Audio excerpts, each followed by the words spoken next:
I just had an extra comment on how to deal with those challenges where the person might not be able to. We have certain deliverables that we need to meet, and each person needs to be accountable. And we've shared this list of, you are accountable for this part. You lead the discussion on this part with your other team members.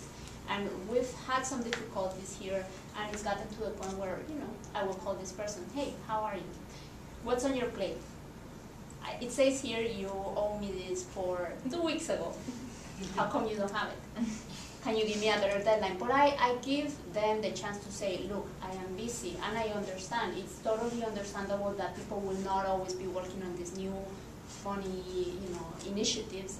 They have their day-to-day tasks. So understanding that and being able to give them the power to set a realistic deadline. If you tell me you can finish this in a month, I'll come back to you in a month and I'll be asking the same question.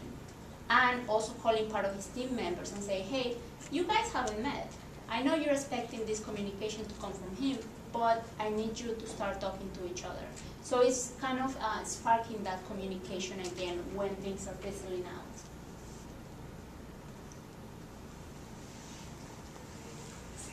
Yeah, I was just thinking, it sounds like the people who are within the working groups are eager to participate. Have you ever found a situation where there are people that you would like to see on the working group that haven't stepped forward or haven't been really willing to participate, but could add a great deal of value to the group were they to belong, and how have you dealt with that? There's one platform, shall not be named, that I'd really like to participate in, and has never been in on any of the calls. And I think once they sent, or they asked someone else to participate, but it wasn't someone who had sort of the experience or sort of any sort of decision-making power when it comes to PR. I think it was someone that was part of the reproductive health team, for example, which I think is great, getting a lot of other people to participate. But since I think what makes this the PR working group in particular good is that we have country managers talking to each other about what works and what doesn't work. And not having this platform participate has been a challenge.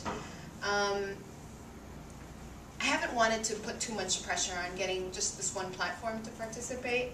I understand that country managers, and that's one of the challenges with my working group, is that they have an enormous amount of responsibility, and they're in charge of making sure that everything gets done. Sales, HIV, reproductive health, everything ultimately is their responsibility. And I understand that. I haven't really put the pressure on them to participate. But I always copy them on the notes, and I hope that they read them or they find it interesting. Another thing that I did was invite this person to do one of the topics was they have a really good relationship with government, PR and government. So it was like, I think you would be great for this. Could you join our call and talk about your experience with PR and government? I think you do it well and everyone would benefit from it. And then in the end, this person was not able to participate for timing or meetings or whatever, and we just gave someone else that chance. But just telling them, trying to sort of nudge them that way. I think you're good at this. I would think it would be fabulous if you could share it. But I think if it doesn't happen over the next couple of calls, I think I'd probably just try to nudge a little more, and I copy the country reps on the call notes as well, so that they know what their CMs are talking about in the meeting. But I'll keep trying. What's been the feedback from CRs? Because you mentioned that one of the things was to have them not feel like they have all these things they need to take care of. And has there been, I guess, an impression that, oh, look, now that we have this PR working group, all our PR leads are kind of taking that initiative, or for finance and admin, there's like something less I have to, have they mentioned anything about the working group? Yeah, maybe one platform might have mentioned to me, hey, just thanks for copying me. But not any sort of specific feedback like, I'm glad the CM in this country is participating, or not yet. I haven't gotten any feedback from CRs, but I always make sure to copy them, and I try to keep everything sort of brief and short, given other people's time restrictions, and hopefully they'll get around to reading them. Not yet. How did you define which themes or topics would have working groups, and is there a process for new working groups, or evaluating the current ones? I think the process stemmed from the MBOs. We have different people who lead different areas.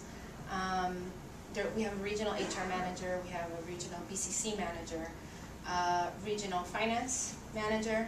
And so that's kind of what, we have someone in charge of MIS as well, who needs to talk to the data entry people on a regular basis. So it was sort of decided by sort of working area, I guess, health area and sort of other working areas. Aligned with the fact that we also had, sorry, I don't know what that is. Aligned with the fact that we had like several regional strategies that we had to get going. So that's kind of the way it was decided who would get working groups and why they would get them, because we had things that we had to implement, things to get on the ground.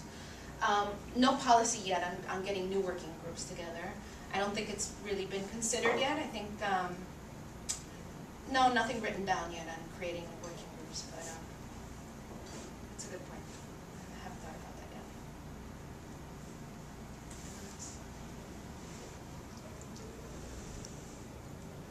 Well, thank you so much. I hope that sharing this with you will help a little with what you all do, and feel free to contact me. Mariana knows how to reach me, and I'll be back and hopefully in DC sometime soon.